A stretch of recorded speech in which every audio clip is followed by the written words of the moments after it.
এখানে বলেছে 2 to the power m into 3 to the power n into 7 to the power p equals to 21,168 হলে 5 to the power m into 2 to the power n into p to the power 4 এর মান কত বের করতে বলেছে। তো অঙ্কটা দেখলে একটু কীরকম মনে হয়, চলো চেষ্টা করি, দেখি কীভাবে অঙ্কটা করা যায়। আচ্ছা, প্রথমে যা দেওয়া আছে সেটাকে লিখছি। কী দেওয়া আছে? 2 to the power m into 3 to the power n into 7 to the power p equals to 21168। এখন প্রশ্ন তারপরে কাজ কি করব। আচ্ছা দেখো, এখানে যে সংখ্যাটা দেওয়া আছে 21,168, এটার প্রথমে মৌলিক উৎপাদকগুলি বের করার চেষ্টা করি, তারপরে দেখছি কোন পথে এগোবে অঙ্কটা। তাহলে কত আছে? 21168 2 দিয়ে ভাগ করো, 2 কে 2, 1 কেটানো যায় না, 0 দিয়ে আরেকটা 1 কেটানো, 11 মধ্যে 2 যাবে, 5 বার 5 দুগুণে 10, বিয়োগ করলে 1, 6 কেটানো 16, 8 দুগুণে 16, 4 দুগুণে 8, আবার 2 দিয়ে ভাগ করো, 5 দুগুণে 10, 2 দুগুণে 4, 1 18, 9 দুগুণে 18, 2 দুগুণে 4, আবার 2 দিয়ে ভাগ করো, 2 দুগুণে 4, 1 2 12, 6 দুগুণে 12, 4 দুগুণে 8, 12, 6 দুগুণে 12, আবার 2 দিয়ে ভাগ করো, 2 কে 2, 3 দুগুণে 6, 2 দুগুণে 4, 3 দুগুণে 6, এখন 3 দিয়ে যাবে, 3 4 12, বিয়োগ করলে 1 2 12, 3 4 12, 3 একে 3, আবার 3 দিয়ে যাবে, 3 কে 3 14, 3 4 12, বিয়োগ করলে 2, 1 কেটানো 21, 3 7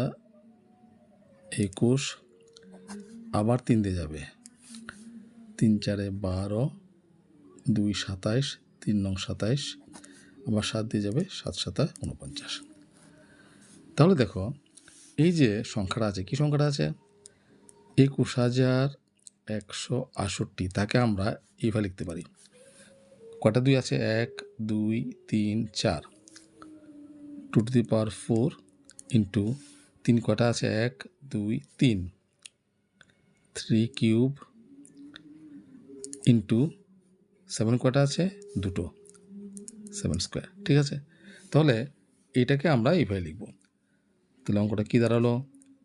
2 to the power m into 3 to the power n into 7 to the power p equals to, এই যে 21,168, তার জায়গাতে আমরা এই জিনিসটা লিখতেই পারি। তাহলে 2 to the power 4 into 3 to the power 3 বা 3 cube into 7 to the power 2 বা 7 স্কোয়ার। আচ্ছা, এখান থেকে আমার এম এন আর পি এর মানটা বের করতে হবে। লক্ষ্য করে দেখো, সমান চিহ্নের বাঁ দিকে যা আছে সেটা হচ্ছে বাম পক্ষ, ডান দিকে যা আছে সেটা হচ্ছে ডান পক্ষ। বাম দিকে বেস 2 আছে, ডান দিকেও 2 আছে। 2 এর পাওয়ার কত? m, এখানে 2 এর পাওয়ার 4, লক্ষ্য করো। আর বাম দিকে বেস 3, ডান দিকেও বেস 3, এখানে 3 এর পাওয়ার n, এখানে 3 এর পাওয়ার 3, আবার বাঁ দিকে বেস 7, ডান দিকেও বেস 7, এদিকে 7 এর পাওয়ার p, এদিকে 7 এর পাওয়ার 2। তাহলে যেহেতু বাম পক্ষ এবং ডান পক্ষ সমান এবং বেসগুলিও সমান, তাহলে অবশ্যই বেসের উপর যে পাওয়ারগুলি আছে তার মানগুলি কী হবে? সমান হবে। তার মানে অবশ্যই এম এর মান কত হবে? 4, এন এর মান হবে 3, পি এর মান হবে 2। ঠিক আছে, তাহলে এখানে আমরা কী লিখতে পারি? বাম পক্ষ ও ডান পক্ষ তুলনা করে পাই,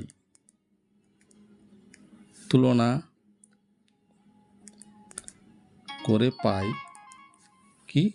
তাহলে এম এর মান কত? এই যে এম এর মান কত হবে? এম এর মান হবে 4। এন এর মান, এই যে এন, তার মান কত হবে? 3। আর পি এর মান, এই যে পি এর মান কত হবে? 2। মানগুলি বেরিয়ে গেল। এখন আমার কার মান বের করতে বলেছে? 5 to the power m into 2 to the power n into p to the power 4, ঠিক আছে? এখন